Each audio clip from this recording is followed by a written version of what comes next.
ప్రశాంతతకు మారుపేరు కూడా. చాలామంది కూడా ఇతర ప్రాంతాల వారు ఇక్కడ రిటైర్డ్ అయినప్పటి నుంచి కూడా ప్రశాంతంగా ఉంటుందని, వాతావరణం బాగా ఉంటుందని చెప్పేసి అందరూ కూడా కలుపుకొని పోతారని చెప్పేసి ఇక్కడే స్థిర నివాసం కూడా ఏర్పరచుకుంటారు చాలామంది కూడా. ఇతర ప్రాంతాల వారు ఇక్కడ రాయలసీమ వాళ్ళే కాదు, ఈవెన్ కోస్తా వాళ్ళు కూడా ఇక్కడ కన్నా వచ్చిన వాళ్ళు అయితే ఇక్కడే కూడా స్థిర నివాసం ఏర్పరచుకుంటారు. ఎక్కడ కానీ ఇక్కడ ఎవరు ఎప్పుడు ఎక్కడ ఏ వ్యాపారాలు చేసినా మామూలుగా వారి పార్టీ ఏ కార్యక్రమాలు కూడా వాళ్ళకి కావాల్సినటువంటి చేసినా కూడా ఎవరికి అభ్యంతరం కూడా ఎవరు కానీ పెట్టలేని వాతావరణం గతంలో ఇంతవరకు చూసాం.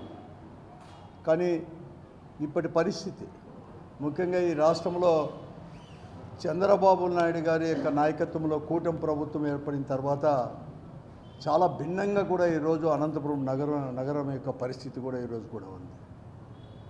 ఎలా పరిస్థితి ఎక్కడ చూసినా కూడా ఈరోజు ఉదయం లేస్తానే ఎవరైనా కానీ ఒక టీవీ చూడాలన్నా లేకుంటే న్యూస్ పేపర్ చూసినా కూడా ఏదో రకంగా ఈ నగరంలో మంచి నడిబొడ్డులో కూడా దౌర్జన్యాలు, దాడులు, ప్రతీకార చర్యలు ఇవన్నీ కూడా నిత్యం కూడా నిలయంగా కూడా మారిపోయింది ఈరోజు అనంతపురం పట్టణం అంతా కూడా.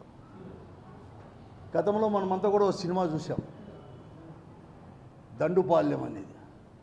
సేమ్ ఆ దండుపాలెం యొక్క పరిస్థితి సినిమాలో ఏదైతే చూపించారో ఆ పరిస్థితే ఈరోజు ఇక్కడ అనంతపురం నగరంలో కూడా నెలకొని ఉంది కూడా.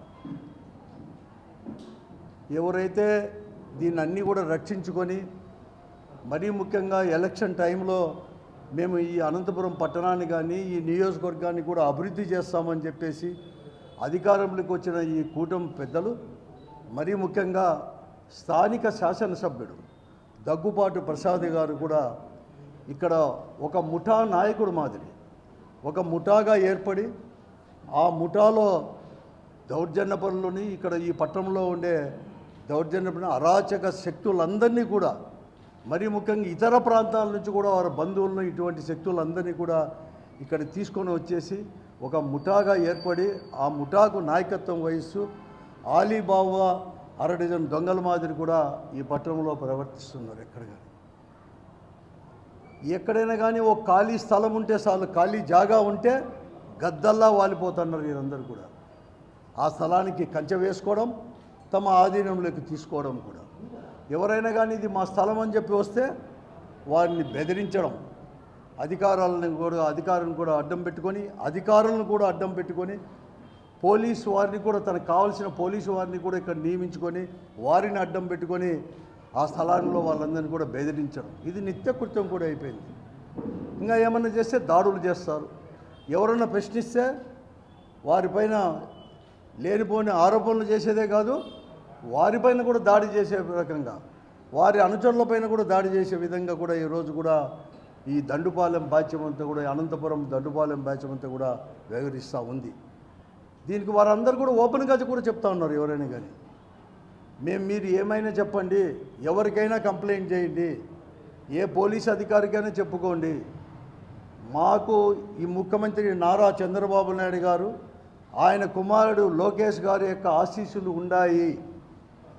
మేము ఎలక్షన్లో కూడా వారికి పెద్ద కోట్లు అనేది కూడా ముట్టజెప్పి మేము ఇక్కడ శాసనసభ్యుడిగా టికెట్ అనేది కూడా మేము తెచ్చుకున్నాం, కూటమి పార్టీలు తెచ్చుకున్నాము, అవన్నీ కూడా మాకు సంపాదించుకోవడం అని చెప్పేసి వారు కూడా మాకు అంతా కూడా పూర్తిగా మద్దతు ఉంది అని చెప్పి బెదిరించే పరిస్థితికి ఈరోజు ఇక్కడంతా కూడా ఉంది.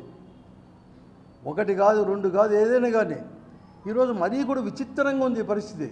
కేవలం ఖాళీ జాగానే కాదు, ఈరోజు కూడా ప్రభుత్వ స్థలమే అని కాదు, ప్రభుత్వ స్థలం కావచ్చు, ప్రైవేట్ స్థలం కావచ్చు, ఎవరిదైనా కావచ్చు, వాళ్ళ తాత ముత్తాతల నుంచి వచ్చిన సంక్రమించిన ఆస్తి కూడా ఈరోజు కూడా ఆక్యుపై అనేది కూడా చేసుకుంటూ ఉన్నారు. ఎటువంటి పరిస్థితి వచ్చిందంటే ఒక సినిమా థియేటర్లో ఒక సినిమా ఆడించాలన్నా, ఒక వ్యాపారం చేయాలన్నా, లేకుంటే ఒక మంచి షోరూమ్, ఈ బంగారు నగల యొక్క షోరూము ఏదైనా కానీ కొత్తది అనేది కూడా ప్రారంభించాలని చెప్పిన, లేకపోతే ఒక గుడ్డల షాప్ అనేది కూడా పెద్ద షోరూమ్ అనేది కూడా ఏదైనా కానీ బ్రాండెడ్ ఉండే ఒక గుడ్డల షోరూమ్ కూడా ఏదైనా ప్రారంభించాలన్నా, ఒక ఇండస్ట్రీ ప్రారంభించాలన్నా ఇక్కడ వచ్చేసి ఈ ఎమ్మెల్యే గారితో లేకపోతే ఎమ్మెల్యే ఆఫీస్తో పర్మిషన్ తీసుకుంటూనే వారికి కొద్దో రొక్కం అనేది కూడా ముట్ట చెప్పుతేనే ఈరోజు వారు వ్యాపారాలు కూడా చేసుకోవడానికి ఇవన్నీ కూడా చేసుకోవడానికి. ఇదే కాదు, ఈరోజు ఈ పట్టణంలో ఎప్పుడు కానీ ఇంత అధ్వానంగా అనేది ఎప్పుడు లేదు. ఈరోజు ఎవరైనా కానీ ఈ అనంతపురం పట్టణంలో ఈ మున్సిపల్ కార్పొరేషన్ పరిధిలోనే కాదు, దానికి చెందిన 4 ఈ నియోజకవర్గంలోనే ఒకరు సుమారైన వాడు ఒక ఇల్లు కట్టాలన్నా, చిన్నది ఇల్లు కట్టాలంటే కూడా వీళ్ళ పర్మిషన్ తీసుకొని రావాలి. వీళ్ళకి ఎమ్మెల్యే ఆఫీసులో అనేది కూడా ముట్ట చెప్తేనే ఈరోజు ఇక్కడ టౌన్ ప్లానింగ్ ఆఫీసర్లు కమిషనరు పర్మిషన్ అనేది కూడా ఇస్తారు. లేకుంటే అక్కడ పోయి మీరు పోయి వారితో మాట్లాడమని చెప్పే దౌర్భాగ్య పరిస్థితి ఈరోజు కూడా ఉన్నాయి. ఇది ఇక్కడే కాదు, అసలు పోలీస్ స్టేషన్లోకి పోయినా అదే పరిస్థితి చెప్తారు, తాలూకా ఆఫీసు పోయినా అదే పరిస్థితి చెప్తారు. కలెక్టర్ కూడా గట్టిగా చెప్పినా ఈ నుంచి ఎంఆర్ఓలు వచ్చేసి మేమేం చేయలేము, ముందు ఎమ్మెల్యే ఆఫీసు పోయి అక్కడ పర్మిషన్ తీసుకొని రాపోండి అని చెప్పే పరిస్థితి ఈరోజు కూడా నెలకొని ఉన్నాయి. ఎప్పుడు కానీ ఇంత దౌర్భాగ్య పరిస్థితులు, ఇంత దుస్థితి అనేది కూడా అనంతపూర్లో మాత్రం ఎప్పుడు కానీ ఇంతవరకు కూడా, ఎందుకంటే అనేక మంది ప్రజాప్రతినిధులు ఉన్నారు, వారు ఏ పార్టీకి సంబంధించిన వారైనా కూడా ఇటువంటి పరిస్థితి అనేది కూడా గతంలో ఎప్పుడూ లేదు. అనంతపురం పట్టణంలో నేను గతంలో చూశాను, ఎందుకంటే చాలా రోజుల నుంచి రాజకీయాల్లో ఉన్నాం కాబట్టి, ఉండిన కుటుంబం కాబట్టి, ఫ్యాక్షనిస్టులు కూడా పెద్ద ఫ్యాక్షనిస్టులు కూడా ఒకప్పుడు ఫ్యాక్షనిస్టులు కూడా ఇక్కడ ఉన్న నివాసం అనేది కూడా ఉన్నా కూడా పట్టణానికి సంబంధించినంత వరకు ఎప్పుడు కానీ ఇంత దౌర్భాగ్యంగా మాత్రం ఎప్పుడూ ప్రవర్తించలేదు ఎక్కడ కానీ. అటువంటి పరిస్థితులు ఈరోజు కూడా నెలకొని ఉన్నాయి. ఎందుకు నెలకొని ఉన్నాయంటే ఈరోజు ఎక్కడైనా కానీ పోలీస్ కంప్లైంట్ చేసిన యాక్షన్ అనేది కూడా లేదు. 19 నెలలు అయింది ఈ కూటమి ప్రభుత్వం ఏర్పడి. 19 నెలల నుంచి కూడా ఈరోజు అనేకమైన సమస్యలపైన, అనేకమైన సంఘటనలపైన కూడా పోలీసులు వచ్చారు. మొట్టమొదటగా నాకు తెలిసినంత వరకు, బహిరంగంగా తెలిసినంత వరకు, నారాయణపురంలో బుడుబుడుకులోది ఒక 5 ఎకరాల 70 సెంట్లో ఏమో 5 ఎకరాల 70 సెంట్లో 5.5 ఎకరాలు వాళ్ళది తీసుకొని కూడా ఈరోజు కూడా మేమంతా కూడా రిజిస్ట్రేషన్ చేయించుకున్నామని చెప్పి కంచె వేసేది కూడా ఏమీ జరిగింది. పోలీస్ కంప్లైంట్ ఇచ్చారు, ఎక్కడ కానీ యాక్షన్, పోలీస్ అనేవారు ఎక్కడ కానీ యాక్షన్ అనేది కూడా తీసుకోలేకపోయారు. రెవెన్యూ డిపార్ట్మెంట్లో యాక్షన్ తీసుకోలేకపోయారు.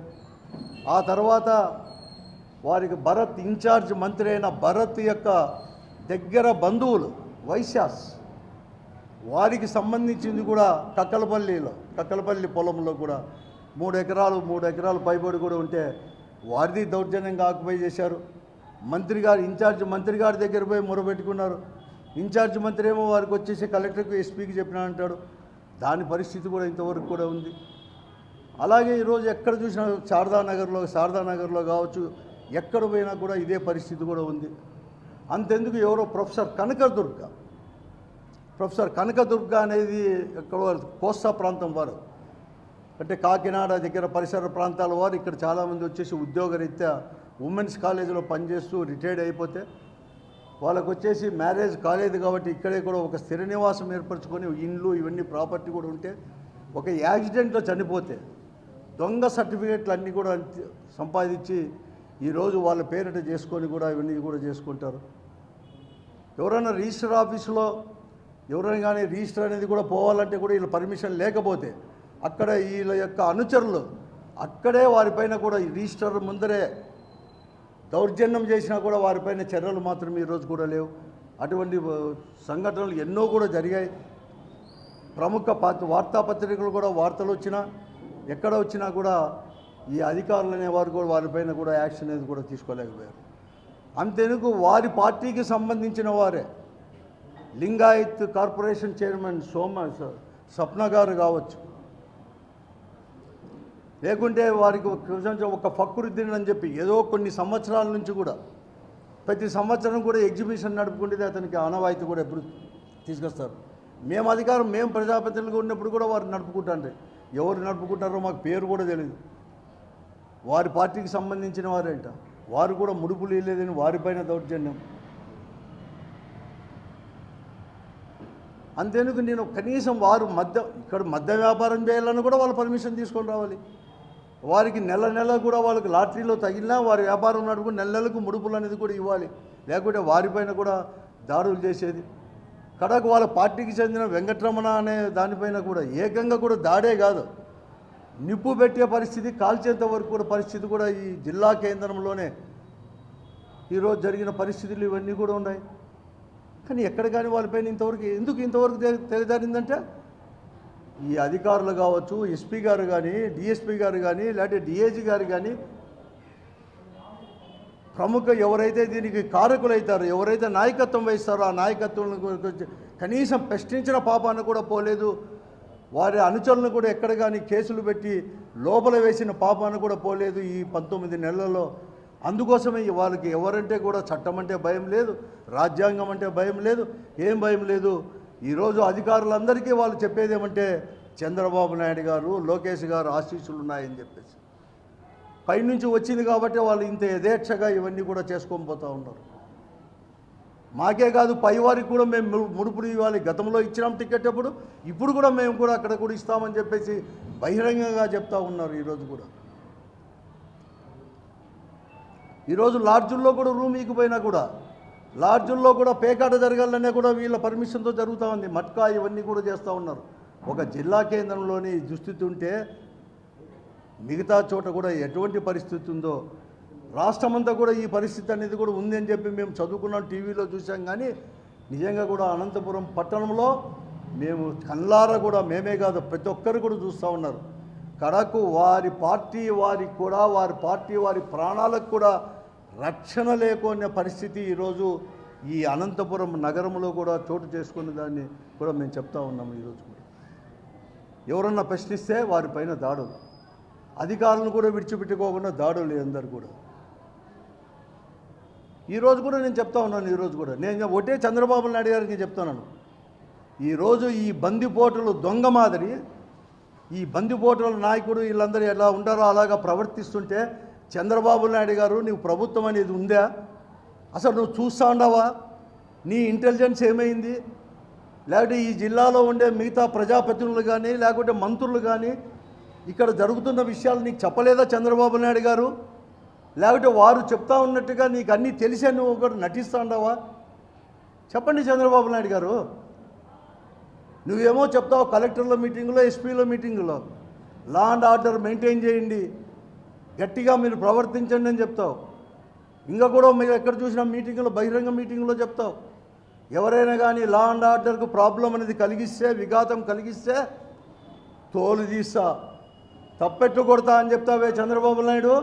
19 నెలలైందే ఇక్కడ మీరు ముఖ్యంగా శాసనసభ్యుడు, స్థానిక శాసనసభ్యుడు వాళ్ళ బంధువులు అశోక్ కావచ్చు, స్వరూప్ కావచ్చు, లేకపోతే గంగారాములో రాములో కలుసుకొని ఇంత దౌర్జన్యంగా చేస్తూ ఉంటే కడకి ఎవరో బెంగళూరు పోయేవాళ్ళు, హైదరాబాద్కు పోయేవాళ్ళు కూడా రవి పెట్రోల్ బంక్ దగ్గర కావచ్చు, ఇట్లా బైపాస్ రోడ్లో కానీ లేకపోతే ఎన్హెచ్ రోడ్లో కూడా కార్లు నిలబెట్టి దోపిడీ చేస్తాన్నా కూడా ఇక్కడ అడిగేవాళ్ళే లేరు.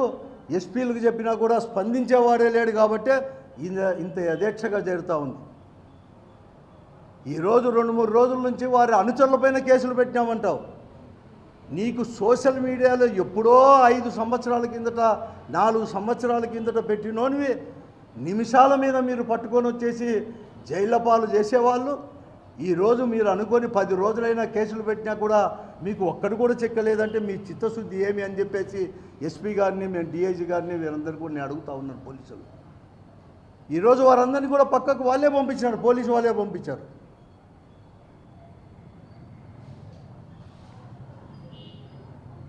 ఈరోజు భయపడతా ఉన్నారు. ఈరోజు తెలుగుదేశం పార్టీ వారు మాత్రమే ఆడిపోయి కంప్లైంట్ చేస్తున్నారంటే వాళ్ళకి ఇన్ని ఇన్సిడెంట్ 1 కాదు 2 కాదు, దాదాపుగా 22-23 ఇన్సిడెంట్లు నెలకు 2-3 జరిగాయి. ఇప్పుడంతా కూడా ఆ రోజు నారాయణపురం దగ్గర నుంచి లాస్ట్కి నిన్న వచ్చేసి ఆడ నిప్పు పెట్టేంత వరకు, వాళ్ళ షాపుకు పెట్టేంత వరకు జరుగుతూ ఉంటాయి. ఈరోజు కడకు అరటికాయలు అమ్మే ఒక నారాయణ రెడ్డిని రుద్రంపేటకు చెందిన సంబంధించిన వారు అక్కడుండే గోడౌన్ వాళ్ళకి హ్యాండ్ ఓవర్ చేయలేదని వారిపైన దాడి చేసిన ఇంతవరకు కేసు కూడా రిజిస్టర్ చేసుకోలేని పరిస్థితి ఈరోజు కూడా ఉంది.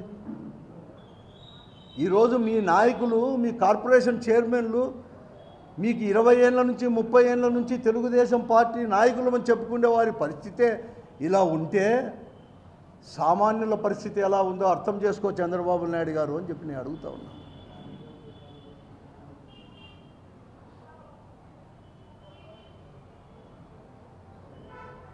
ఏమి ఈ బందిపోటులకు నువ్వేమన్నా లైసెన్స్ ఇచ్చినావా? వాళ్ళు ప్లాన్ చేయడము, అశోక్ వాళ్ళంతా కూడా ఎవరి భూమైనా లాక్కుంటారు. వాళ్ళు పత్రికా విలేకరులది కూడా అని కూడా ఏం లేదు, వాళ్ళదైనా సరే ఇవ్వాల్సిందే. వాళ్ళు అటువంటి పరిస్థితి ఈ జిల్లా కేంద్రంలో నెలకొని ఉంటే ఏం చేస్తూ ఉంది తెలుగుదేశం పార్టీ కానీ మిగతా పార్టీలు కూడా అధికారంలో ఉండే పార్టీలు అని చెప్పి నేను అడుగుతా ఉన్నాను. కనీసం ఒక తూరు రివ్యూ అన్న చేసుకోలేరా? మీరు అభివృద్ధి చేయిస్తే చేయకపోతే చేయకపోయారు. ఎప్పుడు కానీ ఇదే తెలుగుదేశం పార్టీ అధికారంలో ఉన్నా కూడా ఇటువంటి దుస్థితి మాత్రం ఇక్కడ మాత్రం అనంతపురం పట్టణంలో లేదు. భయపడే పరిస్థితి కూడా ఈరోజు కూడా ఉంది. తెలుగుదేశం పార్టీ వాళ్ళే కాదు, ప్రతి ఒక్కరు కూడా. ఈరోజు నేను చెప్తా ఉన్నాను అందరికీ, నేను అనంతపురం నగర ప్రజలందరికీ నేను చెప్తా ఉన్నాను, ఎవరు భయపడొద్దండి. ఈ పొద్దు కొద్ది మంది మాత్రమే కంప్లైంట్ ఇచ్చిండవచ్చు, బహిరంగంగా మాట్లాడుకుండవచ్చు. మీ ఆస్తులు ఎక్కడ ఏముండాయో అని చెప్పేసి కూడా ఎక్కడ ఎవరైనా కానీ ఆక్యుపై చేసినా, మీ వ్యాపారాలకు ఎవరైనా కానీ ఈ అధికార పార్టీ వాళ్ళ ముసుగులో అడ్డం ఎవరైనా చెప్పినా కూడా వెంటనే కూడా మాకు చెప్పండి. ఒక వైఎస్ఆర్ కాంగ్రెస్ పార్టీనే కాదు, ఈరోజు ఈ శాంతి కోరుకునేవారు, ఒక ప్రశాంతత కోరుకుండే ఉండే అన్ని రాజకీయ పార్టీల నాయకులు కానీ, అన్ని రాజకీయ పార్టీలు కానీ, అన్ని ప్రజా సంఘాల నాయకులు కానీ అందరూ కూడా అండగా ఉంటారు. మాకు మొదటి కర్తవ్యం ఈ టౌన్లో మళ్ళా కూడా ప్రశాంత వాతావరణం తీసుకొని రావడం అనే దానికి కూడా ముందుకు పోతాము అని చెప్పేసి కూడా అందరినీ కలుపుకొని పోతామని చెప్పేసి కూడా చేస్తాం. ఎవరు కానీ ఈ పాలేగాళ్ళకి ఎవరు భయపడద్దండి. ఇదేం పాలేగాళ్ళ రాజ్యం కాదు. శాసనసభ్యుడిగా మనం ఓటేసాం, కానీ ఇంకా కావాలంటే మంచి చేసి ఇంకా ఒక తూరుగా అంటే 2 తూర్లుగా అంటే 4 తూర్లు ఎలక్ట్ కాండి ప్రజాస్వామ్య పద్ధతులు. అంతేగాని పాలేగాళ్ళగా వ్యవహరిస్తే తస్మాత్ జాగ్రత్త అని చెప్పి నేను చెప్తా ఉన్నాను. ఎస్పీ గారికి కూడా నేను చెప్తా ఉన్నాను, అలాగే పోలీస్ అధికారులకు కూడా చెప్తా ఉన్నాను, వాళ్ళకి అడుగులు మడుగులు వత్తొద్దు. అధికారం తప్పు ఎవరు చేసినా కూడా తప్పే, దౌర్జన్యం దౌర్జన్యమే, ఆక్రమణే. ఈరోజు మీ పోలీస్ కానిస్టేబులే కాదు, ఈ ముఠాలో నేను ఏదైతే చెప్తానో దండుపాలెం ముఠాలో ఇంకా కూడా పోలీసు వాళ్ళు కూడా ఉన్నారు, రెవెన్యూ అధికారులు కూడా ఉన్నారు. అందరినీ మీరు ఎంక్వైరీ చేయండి, వాళ్ళ ట్రాన్సాక్షన్స్ చూడండి. నేను ఇప్పుడు చెప్పిన 4-5 మందివే కాదు, ఈ దండుపాలెంలో ఉండే 15 మందో 20 మందో ఇక ట్రాన్సాక్షన్స్ చూడండి. ఆస్తులు ఏమేమి రిజిస్టర్ అయినాయో వాళ్ళ యొక్క బంధువుల పేరిటగా అవన్నీ కూడా చూడండి. అన్నీ కూడా బయటకు వస్తాయని చెప్పేసి కూడా కోరుతా ఉన్నాను, హెచ్చరిక కూడా చేస్తా ఉన్నాను. వెంటనే ఏదో కేవలం వాళ్ళ అనుచరులు మాత్రమే కాదు, వాళ్ళ ముఠా నాయకుడు శాసనసభ్యుడు ఎవరైతే స్థానిక శాసనసభ్యుడు ఉన్నాడో అతనిపైన కూడా ప్రత్యక్షంగా కూడా నిన్న ఎవరికైతే నిప్పు పెట్టారో ఆ షాపు ఓనర్ కావచ్చు, లేకపోతే స్వప్న గారు కానీ, లేకుంటే ఇదే వాళ్ళతో కూడా ఆయనే మాట్లాడినట్లు కూడా వాళ్ళు చెప్పినట్లు కూడా కంప్లైంట్ కూడా ఇవ్వడం జరిగింది, ఆ ఫక్రుద్దీన్ కానీ అంతా కానీ. కాబట్టి వారిపైన కూడా పెట్టి తగిన చర్యలు వెంటనే కూడా చర్యలు తీసుకోవాలి అని చెప్పేసి కూడా కఠినంగా కూడా శిక్షించాలి. వాతావరణం మళ్ళీ మొదటి వాతావరణం తీసుకొని రావాలని చెప్పేసి కూడా పోలీస్ అధికారులకు కూడా మనం చేస్తాం. చరిత్ర సృష్టించినోడు ఇప్పుడు ఆ చరిత్రని తిరగరాయబోతున్నాడు. అబద్ధాల గోడల్ని బద్దలు కొట్టి నిజాలను రాగా మీ ముందుంచబోతున్నాడు. నిజమైన వార్తల కోసం వెంటనే డౌన్లోడ్ చేసుకోండి రా యాప్ని.